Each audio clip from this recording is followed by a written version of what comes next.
سب کی نظریں نازنین پر جمی تھیں جبکہ وہ اپنے انداز میں قدم پیچھے لے رہی تھی۔ اس کی کزن فردوس کو کسی نے چھت سے دھکا دیا تھا۔ وہ زندگی اور موت کی جنگ لڑ رہی تھی جبکہ فردوس کے علاوہ چھت پر صرف نازنین تھی۔ تم میری بہن سے جلتی ہو، میں جانتا تھا، پر اس کی جان لے لو گی؟ میں نے کہا تھا ڈیڈ، جس کی جتنی اوقات ہے اتنی رہنے دے۔ غریبوں کو سر پر بٹھانے سے یہی ہوتا ہے، وہ آپ سے حسد کر کے آپ کے دشمن بن جاتے۔ غصے سے دھاڑتے اسود اس نے نازنین کا بازو پکڑا اور اسے گھسیٹتے ہوئے نیچے لے گیا۔ نیچے پولیس کھڑی تھی۔ نہیں اسود بھائی، قسم لے لے میں نے فردوس کو دھکا نہیں دیا۔ وہ گڑ گڑانے لگی، پر اسے پولیس کے حوالے کرتے اسود نفرت سے اسے دیکھتا پولیس کو ہدایت کرنے لگا۔ 6 دن بعد فردوس کو ہسپتال میں ہوش آیا تو معلوم ہوا وہ پاؤں پھسلنے سے گری تھی۔ اسود شرمندہ سا پولیس اسٹیشن گیا، پر اس معصوم کا نیل و نیل وجود دیکھ کر گھبراہٹ ہونے لگی۔ صاحب بہت اچھے سے نمک لگائے اس لڑکی کی کھال کو، پر کچھ نہیں اگل رہی۔ اسود تھکا ہارا آفس سے واپس لوٹا تھا۔ شام کے سائے اب اندھیری رات میں بدلنے لگے تھے۔ وہ اپنے کمرے میں آ کر بیڈ پر بیٹھا اور جوتے اتارنے کے بعد اس نے اپنی ٹائی کی نوٹ ڈھیلی کی تھی۔ یہ سب لوگ کہاں چلے گئے ہیں؟ اس نے بے اختیار سوچا۔ دروازے پر دستک ہوئی تو وہ سوچوں سے باہر نکلا۔ کون ہے؟ اندر آ جائے۔ اس نے آنکھیں موندی اور بیڈ پر نیم دراز ہو کے دروازہ کھول کر ملازم دوڑتا ہوا اندر آیا۔ صاحب جی غضب ہو گیا ہے۔ اس کے ہاتھ پیر کانپ رہے تھے۔ اسود ایک جھٹکے سے اٹھ بیٹھا۔ کیا ہوا؟ تمہارے چہرے پر ہوائیاں کیوں اڑ رہی ہیں؟ ہوا کیا ہے آخر؟ وہ خود بھی گھبرا گیا تھا۔ ایک دم سے اپنی جگہ سے اٹھ کر اس کے پاس آیا۔ وہ فردوس بیوی۔ کیا ہوا فردوس کو؟ اسود غصے سے دھاڑا تو ملازم کی بات سن کر اسے لگا وہ اب کبھی اگلا سانس نہیں لے پائے گا۔ فردوس بیوی چھت سے گر گئی ہیں۔ کیا؟ تمہارا دماغ خراب ہو گیا ہے یا پھر یہ فردوس کا کوئی پرینک ہے؟ جھوٹ تو نہیں بول رہے؟ اسے یقین نہ آیا تھا۔ اسے اپنی آواز کسی کھائی سے آتی سنائی دی تھی۔ نہیں میں سچ کہہ رہا ہوں، آپ جلدی آئیے، انہیں گاڑی میں ڈال رہی ہیں۔ وہ بے ربط سے الفاظ میں کہتا اسے اطلاع دینے لگا تو اس وقت کچھ بھی سوچے سمجھے بغیر باہر کی طرف دوڑا۔ تبھی سیڑھیوں سے تیزی سے اترتی نازنین اس سے ٹکرائی تھی۔ کیا ہوا تھا فردوس کو اور تم کہاں تھی؟ وہ غصے سے چلایا۔ اس کا بس نہیں چل رہا تھا کہ وہ نازنین پر اپنا سارا غصہ اتار دے۔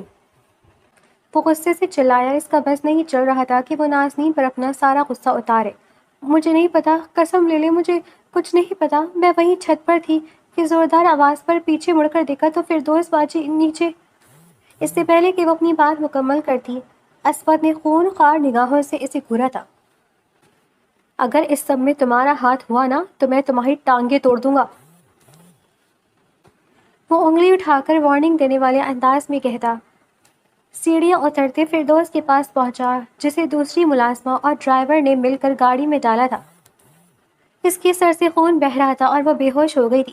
جلدی سے ہسپتال لے جاؤ، اس نے چلاتے ہوئے کہا اور ایمبولینس کو بھی کال کرنے لگا۔ نازنین ایک جگہ کھڑی بری طرح کانپ رہی تھی، آنکھوں سے آنسو نکل رہے تھے، اس کا دل تیزی سے دھڑک رہا تھا۔ اسود اس وقت خود بھی حواس باختہ سا ادھر سے ادھر ٹہلنے لگا۔ ایمبولینس فوراً سے آئی تھی اور اسے آکسیجن لگانے کے ساتھ ہی ہسپتال لے گئی تھی۔ وہ اپنی گاڑی کی طرف بڑھا لیکن کچھ یاد آنے پر مڑا اور نازنین کی طرف دیکھا۔ تمہارا حساب باقی ہے، تم ہی تھی نا میری بہن کے ساتھ چھت پر؟ تمہیں کتنی بار سمجھایا تھا کہ اس سے دور رہو، لیکن نہیں، آخر کار تمہاری جیلیسی نے یہ دن دکھایا ہے۔ وہ شیر کی طرح غراتے ہوئے نازنین کے 14 طبق روشن کر گیا تھا۔ میں نے کچھ نہیں کیا ہے، اس کی برداشت کی حد جواب دے گئی تھی اور وہ زار و قطار رو پڑی تھی۔ اگر تم نے کچھ نہیں کیا تو تمہارے چہرے پر ہوائیاں کیوں اڑی ہوئی ہیں؟ تمہارے چہرے کا رنگ بدلا گیا ہے، جس کا مطلب صاف یہی ہے کہ تم ہی اس کے پیچھے ملوث ہو۔ یہ کہتے ہی اسود نے فون کان سے دوبارہ لگائے۔ انسپکٹر صاحب جلدی سے ہمارے گھر آ جائیں۔ انسپکٹر تقی اسود کے دوست تھے۔ یہ آپ کیا کر رہے ہیں؟ نازنین کو اپنی سماعتوں پر یقین نہ آیا۔ مجرم کو پولیس کے حوالے کراؤں تاکہ اسے سخت سزا ملے اور وہ اپنا جرم قبول کرے۔ نازنین کی آنکھیں پھٹی کی پھٹی رہ گئی تھی۔ آپ کس کی بات کر رہی ہیں؟ وہ 2 قدم پیچھے ہٹی، جسم ہولے ہولے کانپ رہا تھا۔ اس وقت تمہاری آنکھیں یہ اقرار کر رہی ہیں کہ مجرم تم ہی ہو۔ کتنا سمجھایا تھا بابا کو کہ ان غریبوں کو سر مت چڑھائیے، یہ سر پر ناچنا شروع ہو جاتے ہیں، اور دیکھ لیا دیتی جا تم میری بہن کی قاتل بن گئی. اگر اسے کچھ ہوا نا تو میں تمہیں معاف تو کیا سب کے سامنے پھانسی کی سزا دوں گا. اس کا بس نہیں چل رہا تھا کہ وہ ابھی اسی وقت نازنین کا گلا دبا دے. میں قصوروار نہیں ہوں. وہ بھی چلائی تھی. چلاؤ مت, آواز نیچے رکھو. تبھی پولیس وین کے سائرن کی آواز سنائی دی. انسپیکٹر صاحب دروازہ کھول کر اندر آئے. یہ رہی ملزم, اسی نے میری بہن کو چھت پر دھکا دیا ہے, مجھے 100% یقین ہے. 2 کانسٹیبل آگے بڑھے اور انہوں نے نازنین کو اپنے ساتھ گھسیٹا تھا. میں سچ کہہ رہی ہوں, میں نے کچھ نہیں کیا. وہ اپنی مزاحمت کرتے ہوئے اپنا ہاتھ ان سے چھڑانے لگی اور تیزی سے آگے بڑھ کر اسود کے قدموں میں گر گئی تھی. میں سچ کہہ رہی ہوں اسود بھائی, میں نے کچھ بھی نہیں کیا. فردوس باجی خود گری ہیں.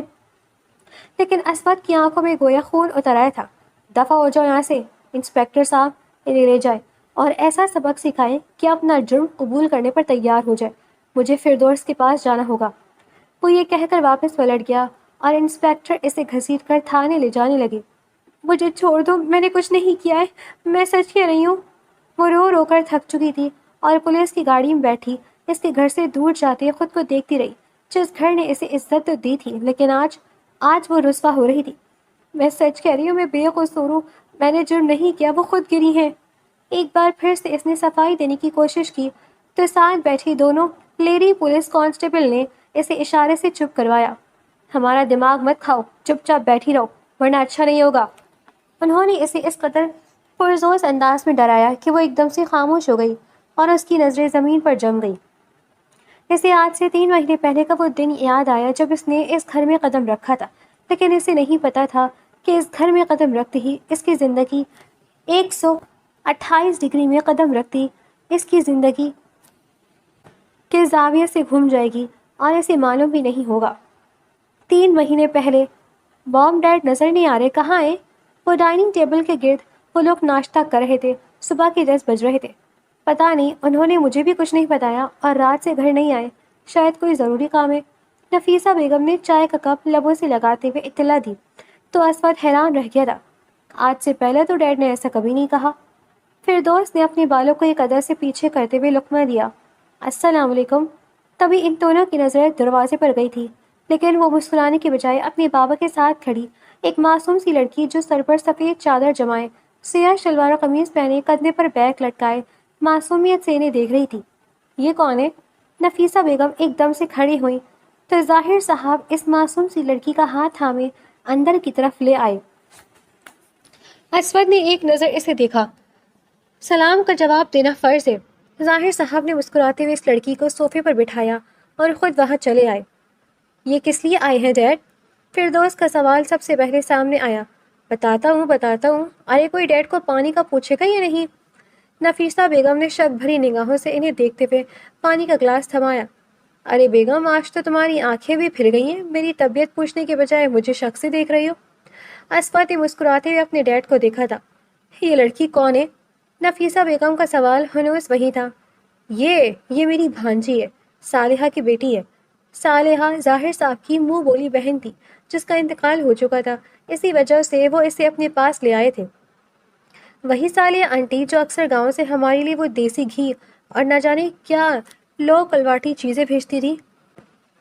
فردوس نے نخوت سے کہا تو وہاں کچھ ہی فاصلے پر صوفے پر بیٹھی نازنین کا دل دکھا تھا. اسے عجیب سا محسوس ہوا تھا. نازنین, ظاہر صاحب نے اسے ٹوکا تو وہ مسکرائی. عجیب پینڈو ٹائپ سی لڑکی ہے ڈیڈ. وہ کیسے ہمارے ماحول میں رہ پائے گی؟ ہم اس سے کئی گنا آگے کی زندگی گزار رہے ہیں. اسے تو یہاں ہر چیز عجوبہ ہی لگے گی.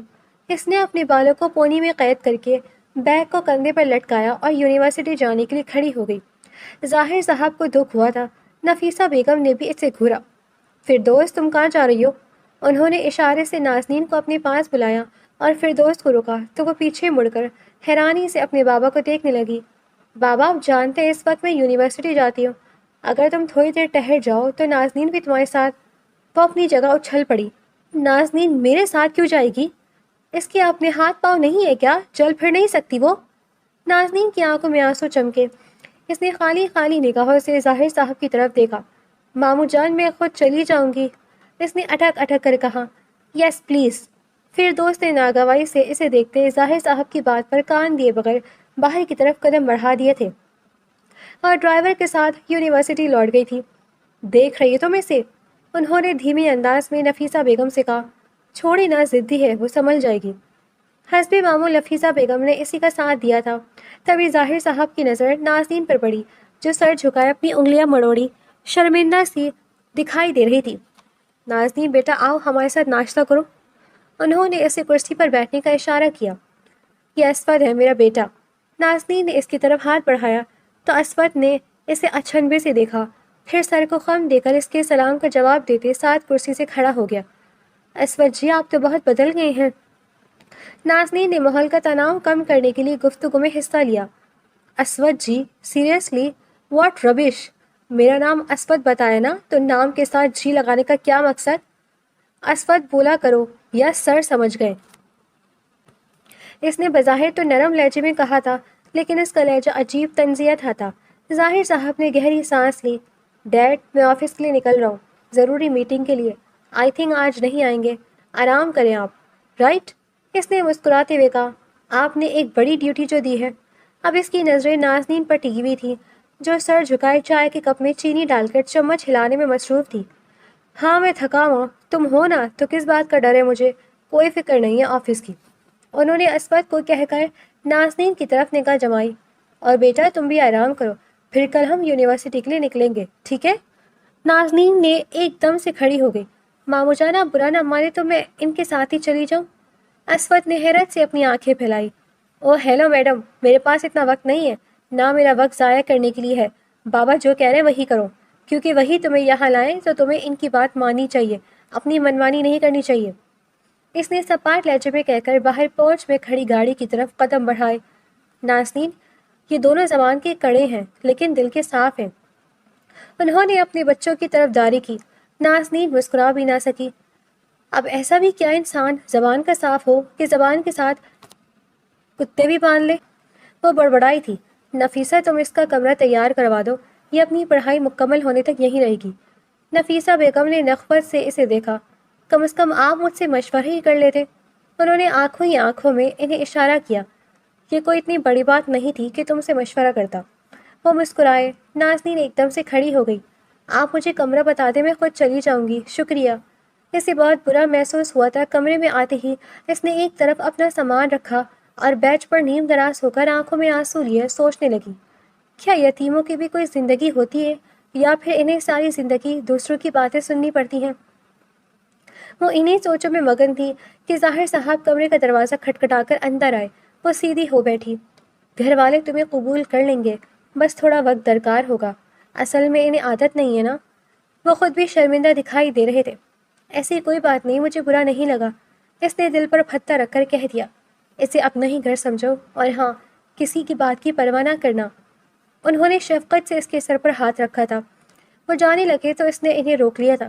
مامو جان مجھے کچھ کتابوں کی ضرورت ہے، کہاں سے مل جائیں گی؟ ارے فکر کی کیا ضرورت ہے، اسود نے پوری اسٹڈی بنائی ہوئی ہے، تم وہاں سے دیکھ سکتی ہو، اور ہاں اس سے پڑھائی میں مدد بھی لے سکتی ہو۔ اس نے مسکراتے ہوئے کہا تھا اور ان کا شکریہ ادا کیا، اور پھر کچھ دیر آرام کے لیے لیٹ گئی تھی۔ شام ہوتے ہی اس نے ملازمت سے پوچھ کر اسود کی اسٹڈی کا رخ کیا، اور یہ اس کی زندگی کی سب سے بڑی غلطی تھی۔ وہ اسٹڈی میں داخل ہوئی تو حیران رہ گئی۔ واؤ! اس کے منہ سے بے ساختہ نکلا۔ اسٹڈی کو انتہائی سلیقے سے سجایا ہوا تھا، ہر چیز اپنی جگہ ترتیب سے رکھی ہوئی تھی۔ کیا ذوق ہے اس بندے کا! اس نے ہر چیز پر ہاتھ پھیر کر دیکھا، لیکن ہے پورا کا پورا جنگلی ڈائناسور۔ وہ اپنی بات پر خود ہی ہنسی تھی۔ عمدہ فرنیچر، شیلف میں رکھی کتابیں اس شخص کے ذوق کا منہ بولتا ثبوت تھے۔ وہ دھیرے دھیرے آگے بڑھی اور کتابیں اٹھا کر دیکھنے لگی۔ تبھی اس کا دوپٹہ وہاں رکھے ایک امپورٹڈ شو پیس پر اٹکا، اور وہ شو پیس زمین بوس ہوا۔ نازنین حواس باختہ سی ہوئی۔ آواز سن کر سیڑھیاں چڑھ کر اپنے کمرے کی طرف جاتے اسود نے بے ساختہ اسٹڈی کی طرف دیکھا، جس کی لائٹ کھلی ہوئی تھی۔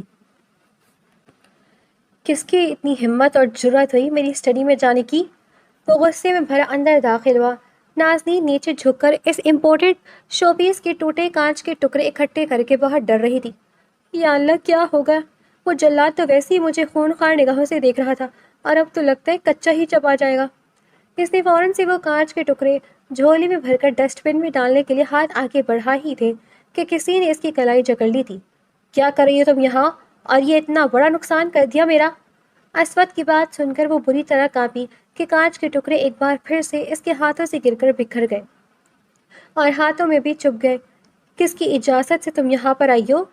وہ تیش میں کہتا اس کی کلائی کو جھٹک کر اسے دیکھنے لگا۔ میں وہ ماموں جان کی اجازت سے۔ Shut up, just shut up. یہ اسٹڈی میری ہے اور یہاں میری اجازت کے بغیر کوئی نہیں آتا۔ اور تم ہو کون؟ کل کی آئی مہمان، آج سر پر چڑھ کر یہاں تک پہنچ گئی، اپنی حد میں رہو۔ انگلی اٹھا کر وارننگ دینے والے انداز میں کہتا وہ اسے باہر جانے کا کہہ چکا تھا۔ وہ بت بنی کھڑی اس کی کڑوی باتوں کو اپنے دل میں اتارے اپنے دل کو ٹوٹتا ہوا دیکھ رہی تھی۔ سوری مجھے معلوم نہیں تھا، ورنہ میں نہ آتی۔ اس نے اپنی بات مکمل بھی نہ کی کہ اسود کا غصہ آسمان کو چھونے لگا۔ آئی سیڈ گیٹ آؤٹ، مجھے تمہاری بکواس سننے میں کوئی دلچسپی نہیں ہے۔ اس نے اس کی کلائی جکڑی اور اسے اسٹڈی سے باہر نکال کر زوردار انداز میں دروازہ بند کر دیا۔ نازنین کا دل پھٹنے کے قریب تھا۔ وہ منہ پر ہاتھ رکھ کر روتے ہوئے کمرے سے باہر نکلی اور اپنے کمرے میں بند ہو گئی۔ اسود کے ہاتھوں میں اس کی زخمی کلائی سے نکلتا خون لگ چکا تھا۔ وہ ایک لمحے کے لیے ٹھہر سا گیا۔ وہاں راہداری کے آخری کونے پر کھڑے فردوس نے یہ منظر دیکھا اور دل ہی دل میں مسکرائی۔ وہ اس گھر کی اکلوتی لاڈلی بیٹی تھی اور نازنین کا آنا اسے ایک آنکھ نہ بھایا تھا۔ اپنے بابا کا اس کی طرف جھکاؤ اور بڑھتا التفات سے اسے آنکھ لگا گیا تھا، لیکن جس طرح اسود نے اسے اس کی اوقات یاد دلائی تھی، اس بات نے فردوس کے دل کو ایک سکون سے بخشا تھا اور وہ ہنستے ہوئے اپنے کمرے کی طرف بڑھ گئی تھی۔ اگلے دن وہ جلدی اٹھ کر ناشتہ کر چکی تھی اور پھر ظاہر صاحب کی ہدایت کے مطابق اسود کی گاڑی میں بیٹھی اس کا انتظار کر رہی تھی۔ وہ جو آج جلدی میں آفس کے لیے نکلا تو اپنی گاڑی میں نازنین کو بیٹھا دیکھ کر ٹھٹک کر رہ گیا۔ یہ کیا ہو رہا ہے؟ تم میری گاڑی میں کیا کر رہی ہو؟ بہت درجہ بدمزہ ہوا۔ وہ ماموں جان نے کہا کہ… کیا ماموں جان نے کہا؟ انہوں نے کہا تم نے سن لیا، مجھ سے پوچھنا گوارا نہ کیا۔ مجھے آج آفس جلدی پہنچنا ہے، میٹنگ ہے، اترو گاڑی سے۔ وہ اس قدر شفاق ہو سکتا تھا اس نے سوچا نہ تھا۔ پر مجھے یونیورسٹی… بھاڑ میں گئی تمہاری یونیورسٹی، اپنے ظاہر ماموں جان سے ہی کہو نا، وہی تمہیں پک اینڈ ڈراپ دیں۔ وہ غصے میں بڑبڑاتا گاڑی کی فرنٹ سیٹ پر بیٹھا۔ تبھی اسے اپنی ڈیڈ کی کال آئی تھی اور کال سننے کے بعد اس کے چہرے کے تاثرات ایک دم بدل گئے تھے۔ سیٹ بیلٹ باندھ لو۔ نازنین حیرت سے ادھر ادھر دیکھنے لگی۔ جی کون سا بیلٹ؟ اسود نے اپنا سر پیٹ لیا۔ سیٹ بیلٹ، وہ تمہاری زبان میں کیا کہتے ہیں؟ ہاں پٹا، جو پٹا لٹکا ہوا نظر آ رہا ہے نا، اسے اپنے کندھے سے گزار کر دوسرے کلپ میں ڈال دو۔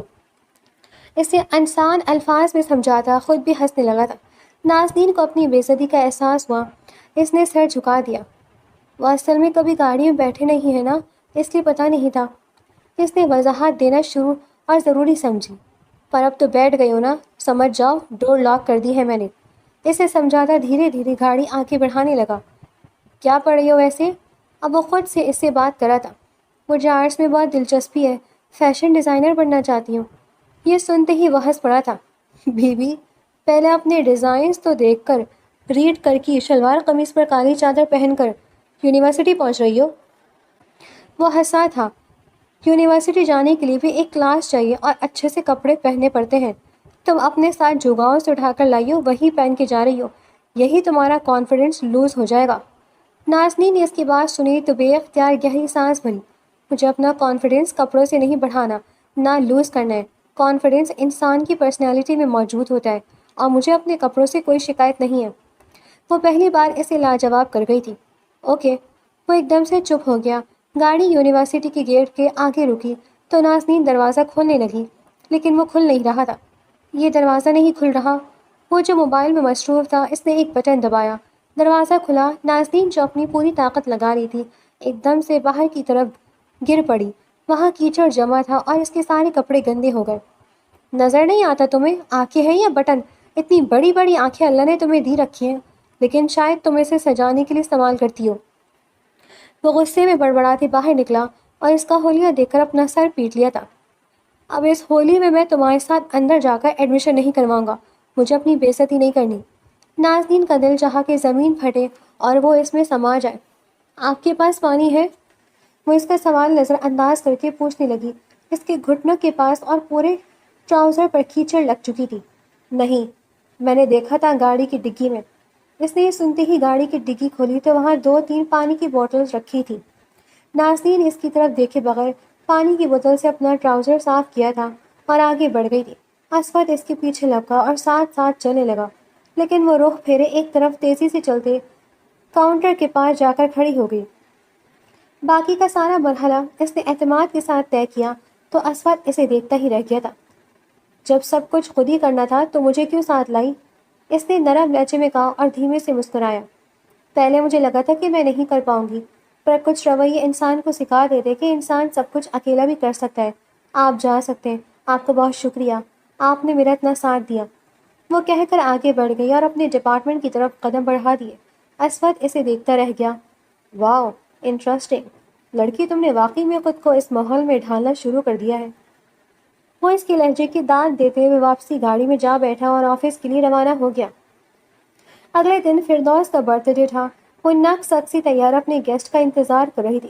اس نے انتہائی خوبصورت جوڑا پہن رکھا تھا، کھلے بالوں میں وہ بے حد پیاری لگ رہی تھی۔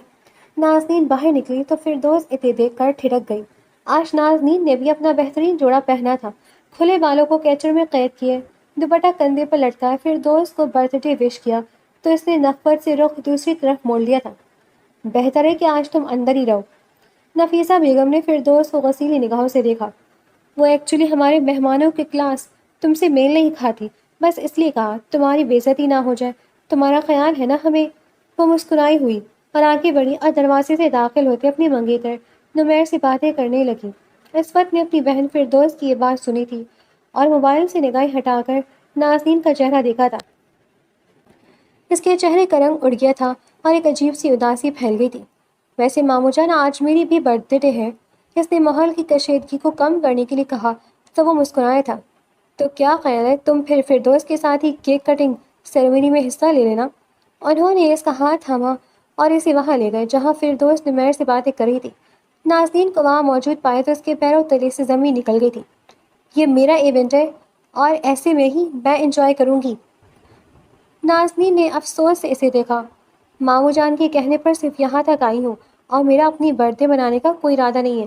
جب سے میرے والدین اس دنیا سے گئے میں نے ایک بار بھی سیلیبریٹ نہیں کیا۔ وہ اپنے آنسو پیتی مہمانوں کو چھوڑ کر وہاں سوئمنگ پول کی طرف آئی تھی جہاں رات کے اندھیروں میں جلتے نیلے بلب میں اسود کی ساری توجہ کھینچ لی تھی۔ وہ گھنٹوں کے گرد بازو پھیلائے آسمان کی طرف دیکھتے اپنے ماں باپ کو یاد کری تھی اور یہ منظر اسود نے اپنی آنکھوں میں قید کر لیا تھا۔ اس نے اپنے دل میں ایک عجیب سا احساس پیدا ہوا۔ میں کیوں اس کا دکھ محسوس کر رہا ہوں؟ مجھے اسے نہیں دیکھنا چاہیے بھلا، میرا اور اس کا کیا تعلق؟ اور اس آخری لفظ پر وہ خود بھی حیران تھا کہ میں کیا سوچ رہا ہوں۔ اس نے فوراً سے اپنا سر جھٹکا اور مہمانوں سے ملنے لگا۔ فردوس اور نمیر کی جلد شادی ہونے والی تھی اور نمیر نے اسے مہنگا ترین جوڑا دیا تھا۔ اس نے سب سے پہلے مہمانوں کے جاتے ہی وہ جوڑا کھول کر دیکھا اور اس کا منہ بن گیا تھا۔ صرف 25,000 کا جوڑا! اسے افسوس ہوا۔ مجھے تو لگا تھا کہ وہ مجھے کوئی ڈیزائنر ڈریس دے گا، یہی کوئی 70-80 ہزار کا، لیکن اس نے مجھے یہ عام سا جوڑا پکڑا دیا۔ میں اپنے دوستوں کو منہ دکھانے کے لائق نہ رہی۔ اس نے وہ جوڑا وہیں پھینک دیا۔ دے دینا اسے کسی ملازمہ کو، جو بھی پہنے گا جچے گا یہی، لیکن فردوس کے لیے یہ نہیں بنا۔ فردوس تو اس سے اعلیٰ کی حقدار ہے۔ وہ غصے میں بھری اپنے کمرے کی طرف چلی گئی۔ وہاں پاس سے گزرتی نازنین نے یہ سب سنا تھا اور جب جوڑا ہاتھ میں لے کر دیکھا تو حیران رہ گئی تھی۔ اتنا خوبصورت جوڑا تو میں خوابوں میں بھی نہیں سوچ سکتی۔ چلو میں ہی رکھ لیتی ہوں۔ اسے اندازہ نہیں تھا کہ یہ فردوس کے منگیتر نمیر کا دیا ہوا جوڑا ہے۔ ویسے بھی اسے اگلے دن یونیورسٹی کی ایک پارٹی میں جانا تھا۔ یہ سنہری موقع تھا۔ اس نے کچھ بھی سوچے سمجھے بغیر وہ لباس زیب تن کیا اور پارٹی میں چلی گئی۔ موسم ویسے بھی خوبصورت سا تھا۔ آسمان پر بادل چھائے ہوئے تھے۔ بارش کسی بھی وقت ہوا اور چاہتی تھی۔ وہ یونی سے جلدی آ گئی تھی۔ کھانا کھا کر وہ کمرے میں جانے کے بجائے لان میں آ گئی۔ ڈرائنگ روم سے لان کا منظر صاف دکھائی دیتا تھا۔ وہ بارش کے انتظار میں اپنی ہتھیلیاں پھیلائے آسمان کو تک رہی تھی۔ اسود جو اپنی ضروری کال اٹینڈ کرنے ڈرائنگ روم میں بیٹھا تھا، ایک لمحے کے لیے ٹھٹک کر رہ گیا۔ اس کا خوبصورت سراپا اس کی توجہ حاصل کرنے لگا۔ تبھی بجلی زور سے کڑکی تھی اور بارش کی بوندیں ٹپ ٹپ برسنے لگی۔ وہ گول گول گھومتے ہوئے اپنا آپ بھلائے اس بارش میں بھیگتی چلی جا رہی تھی۔ اسود چند لمحے سے تکتا رہا اور اس کی توجہ تب ہٹی جب اس کے موبائل پر کال آئی تھی۔ وہ دھیرے سے مسکرایا اور رخ پھیر کر کال اٹینڈ کرنے لگا۔ اسی وقت نمیر اندر داخل ہوا تھا۔ بارش کی بوندوں نے دھند پھیلا دی تھی اور حد نظر سفر کر دی تھی۔ تیز بارش میں وہ وہاں کھڑی تھر تھر کانپ رہی تھی جب نمیر نے اندر داخل ہوتے ہی اسے غلطی سے فردوس سمجھ لیا اور آگے بڑھ کر فوراً سے اپنا کوٹ اور چھتری اس پر تانی۔ اگلے ہی لمحے وہ اچھل پڑا اور ایک جھٹکے سے دور ہوا۔ فردوس اپنی بالکنی سے یہ سب کچھ دیکھ چکی تھی۔ اس نے فوراً سے نمیر کو آواز لگائی، سوری یار، سوری، یہ میرا دیا ہوا سوٹ ہے نا، اس لیے غلطی ہو گئی۔ اس نے فوراً سے اپنی وضاحت پیش کی اور فوراً سے اس کے کمرے میں چلا آیا۔ ویسے وہ اس لڑکی پر بہت جچ رہا تھا، تمہیں پسند نہیں آیا؟ اچھا کیا تم نے اسے ہی دے دیا، میں تمہیں دوسرا گفٹ کر دوں گا۔ فردوس لیکن اس کی بات کہاں سن رہی تھی۔ اس کا ذہن تو اسی ایک جملے پر اٹک گیا تھا کہ وہ لباس اس پر زیادہ جچ رہا تھا۔ اس نے مسکراتے ہوئے نمیر کو دیکھا لیکن کچھ کہہ نہ پائی، بلکہ اس کا ذہن تو کوئی اور بھی منصوبہ بنائے ہوئے تھا۔ تم رفتہ رفتہ میری ہر چیز پر قابض ہو رہی ہو، یہاں تک کہ نمیر بھی تمہارا ذکر کرتے ہوئے آنکھوں میں ایک عجیب سی چمک لیے ہوئے تھا، لیکن میں تمہیں برباد کر دوں گی، سمجھی تم؟ اس رات وہ یہ عہد لے کر سوئی تھی کہ وہ نازنین کا اس گھر میں نہ صرف داخلہ بند کروائے گی بلکہ اسے عزت سے جینے کے قابل نہ چھوڑے گی، اور ایسا ہی ہوا تھا۔ اگلے دن کا سورج انتہائی اداس تھا، روشنی جیسے نہ ہونے کے برابر تھی۔ آج کل موسم بہت حسین ہو رہا ہے، رضیہ پکوڑے بنانا تو بھول ہی گئی ہے، اس نے جان بوجھ کر نازنین کے سامنے کہا۔ وہ جو اپنے پیپر کی تیاری کر رہی تھی اسے دیکھتی اٹھ کھڑی ہوئی۔ آپ کو پکوڑے کھانے؟ میں بنا دیتی ہوں، مجھے امی نے بہت اچھے سے سکھائے تھے۔ فردوس نے اپنے کندھے اچکائے۔ مطلب میں بنا لوں نا؟ وہ اسی لیے اور اسی میں خوش ہو گئی تھی کہ فردوس نے اسے مسکرا کر بات کی ہے۔ وہ ایسی ہی تھی، رشتوں کی رسیاں سب کو جوڑ کر رکھنے والی ہے اور سب کے ساتھ مل بانٹ کر رہنے والی۔ ضرور، کیوں نہیں؟ فردوس نے اسے دیکھتے ہوئے مکاری سے کہا۔ چھت پر بیٹھ کر کھائیں گے تو اور مزہ آئے گا، ویسے میں نے بہت کم پکوڑے کھائے ہیں، بچپن میں کھائے ہو تو یاد نہیں، اب تم کھلاؤ گی تو یاد آ جائے گا۔ نازنین ہنس پڑی۔ ارے ہم تو گاؤں میں یہ ہر دوسرے دن کھاتے تھے، بہت مزہ آتا تھا، آپ کو بھی بہت مزہ اور اچھا لگے گا۔ وہ ایک جوش سے اٹھی اور جلدی جلدی پکوڑے بنانے لگی۔ میں چھت پر جا رہی ہوں تو وہیں آ جانا۔ فردوس نے ایک بار پھر اسے یاد دہانی کروائی۔ شام کے سائے گہرے ہو رہے تھے اور آسمان پر ابھی بھی بارش کے آثار نمایاں طور پر واضح تھے۔ آدھے گھنٹے بعد وہ بھی چھت پر موجود تھی۔ فردوس نے اسے اپنے پاس بلایا تھا۔ وہ چھت کی ریلنگ سے ٹیک لگائے نیچے دیکھ رہی تھی۔ یہ بچے کھیلتے ہوئے کتنے اچھے لگتے ہیں نا، کبھی کبھی سوچتی ہوں کہ اس طرح کا بچپن میں بھی جیوں تو کتنا اچھا لگے گا۔ اس کی بات پر مسکراتے ہوئے نازنین بھی نیچے جھانکا۔ تبھی فردوس نے اسے دھکا دینے کی کوشش کی۔ نازنین نے توازن قائم رکھا، اس نے ریلنگ کو تھام لیا۔ اگلے ہی لمحے فردوس کا پاؤں پھسلا اور وہ دوسری طرف کو جھک گئی۔ نازنین نے اسے پکڑنے کی کوشش کی۔ فردوس! اس کے منہ سے ایک دل دوست چیخ برآمد ہوئی۔ اگلے ہی لمحے اس کا دوپٹہ اٹک گیا اور وہ پھسلتے ہوئے دوسری جانب سے کمر کے بل چھت سے گر گئی تھی۔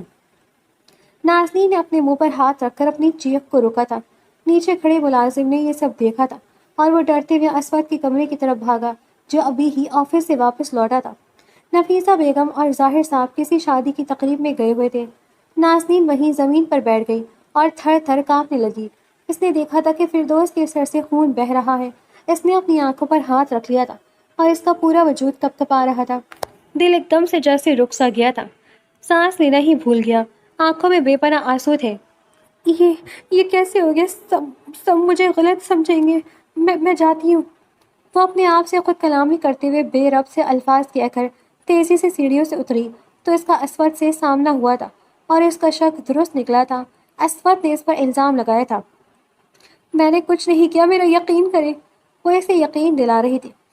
وہ خود گری ہے۔ اس نے اصل بات چھپا لی تھی جبکہ اس نے اپنی آنکھوں سے دیکھا تھا کہ فردوس نے اسے دھکا دینے کی کوشش میں خود کو ہی نقصان پہنچا دیا تھا۔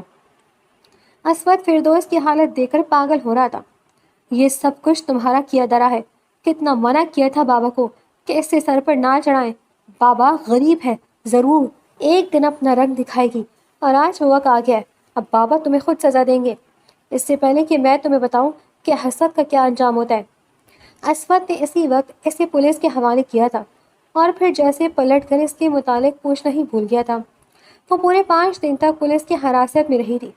دوسری طرف فردوس کو جب ہوش آیا تو وہ دیوانہ وار اس کی طرف بڑھا۔ کس نے دھکا دیا تھا تمہیں؟ وہ پوچھے بغیر نہ رہ سکا۔ میں خود پھسل کر گر گئی تھی۔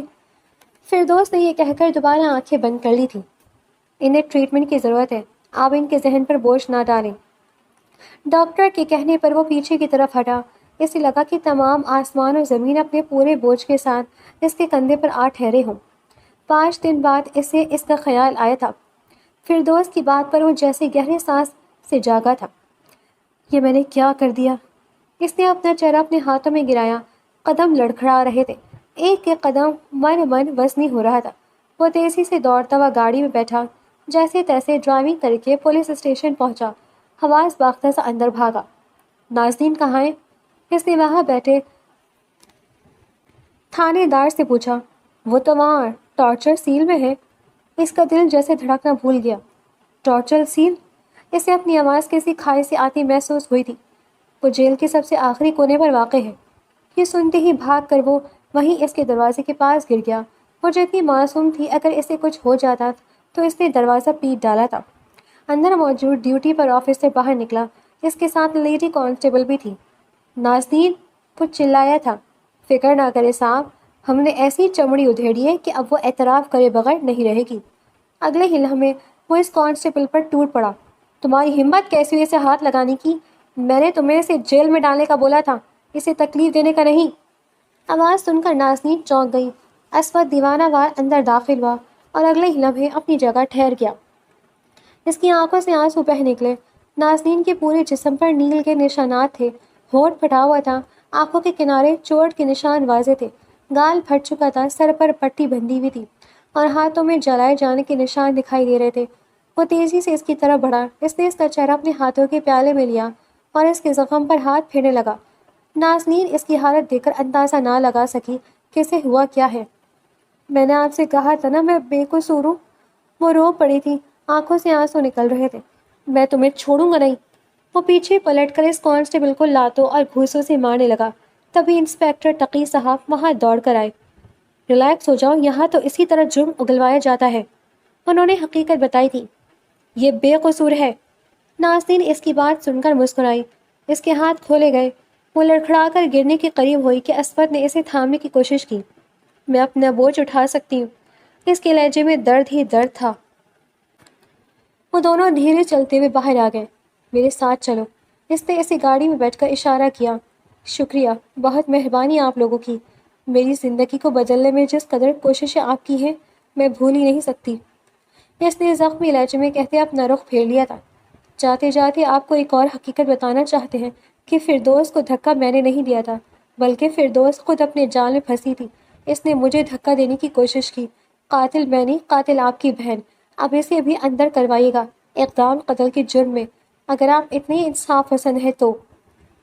یہ کہتے وہ دھیرے دھیرے آگے بڑھی اور اسود اپنی جگہ کھڑا ہی رہ گیا۔ وہ اسے روک بھی نہ سکا تھا، نہ یہ پوچھ سکا تھا کہ وہ کہاں جا رہی ہے، وہ معصوم جس پر ظلم و ستم ڈھائے گئے تھے۔ ناظرین، وہ چلایا تھا۔ گاڑی سے اتر کر وہ اس کی طرف بڑھا، لیکن وہ تب تک ٹیکسی میں بیٹھ کر نامعلوم منزل کی طرف بڑھ گئی تھی۔ اسود وہیں زمین پر بیٹھ کر فرش پر بے تحاشا مکے مارتے اپنے ہاتھ کو زخمی کر گیا تھا۔ مجھ سے اتنی بڑی غلطی کیسے ہو سکتی ہے؟ میں اتنا اندھا کیسے ہو گیا تھا؟ میں نے اسے اپنی زبان سے، اپنے عمل سے اتنے گھاؤ لگائے ہیں کہ اب وہ کبھی واپس لوٹ کر نہیں آئے گی۔ وہ لٹے پٹے فاقلے کی طرح واپس گھر پہنچا، جہاں ظاہر صاحب اس کا بے چینی سے ٹہل کر انتظار کر رہے تھے۔ اتنا سب کچھ ہو گیا، مجھے کسی نے بتایا تک نہیں۔ وہ کل ہی تو واپس آئے تھے اور آج انہوں نے اسود کو حکم دیا تھا کہ وہ ناظرین کو لے کر فوراً گھر آئے۔ وہ چلی گئی، نہیں آئی۔ وہ وہیں صوفے پر ڈھہ جانے والے انداز میں بیٹھ گیا۔ ایسے کیسے نہیں آئی؟ تمہیں روکنا چاہیے تھا۔ میں نے روکا پر وہ نہیں رکی۔ اس کی آنکھوں میں ایک عجیب سی اداسی پھیلی ہوئی تھی۔ اس کی مرضی تھی، نفیسہ بیگم نے دھیرے سے کہا۔ کیسے جانے دیتا، یہ دونوں میاں بیوی ہیں۔ اسود کا نکاح میرے کہنے پر بچپن میں ساہریہ کی بیٹی ناظرین مہک سے ہو گیا تھا۔ اسود، جب میں گاؤں گیا تھا یہ بات میں نے چھپائی تھی۔ اس بات پر اسود کو حیرت کا شدید جھٹکا لگا تھا اور صدمے سے گنگ ہو کر رہ گیا۔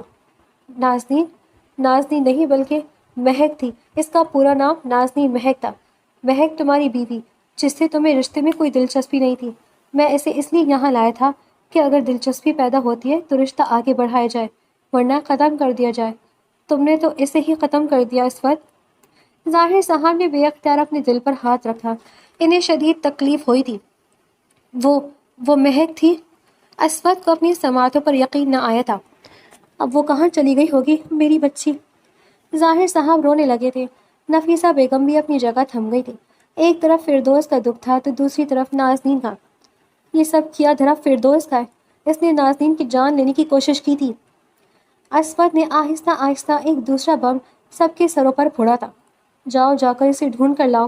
چاہے آسمان پھاڑنا پڑے یا زمین کودنی پڑے، لیکن اسے میرے سامنے لے آؤ. میں اس سے معافی مانگ لوں گا. اسود نے خالی خالی نگاہوں سے انہیں دیکھا تھا اور پھر اپنے پورے اثر و سوگ کا استعمال کیا تھا، لیکن وہ کہیں نہیں ملی تھی. رات گہری ہوتی جا رہی تھی. رات کے 12 بج رہے تھے. تبھی انسپیکٹر تقی کی طرف سے انہیں کال موصول ہوئی تھی. نازنین اس وقت شدید زخمی حالت میں سول ہسپتال میں موجود ہے. اس کا ایکسیڈنٹ ہو گیا ہے. اسود کو لگا کہ اب کبھی اگلا سانس نہیں لے پائے گا. وہ ہسپتال کیسے پہنچا اسے کچھ معلوم نہ ہوا. ہسپتال کے ٹھنڈے کوریڈور پر دیوانہ وار بھاگتے ہوئے اسود اور ظاہر صاحب کو ایسا لگ رہا تھا کہ زندگی ان کے ہاتھ سے چھوٹ کر پیچھے رہ گئی ہے. ہم اپنی پوری کوشش کر رہے تھے لیکن وہ کوما میں جا چکی ہیں. اسود کی پلکیں جھپکی اور آنسوؤں کی برسات برآمد ہوئی تھی.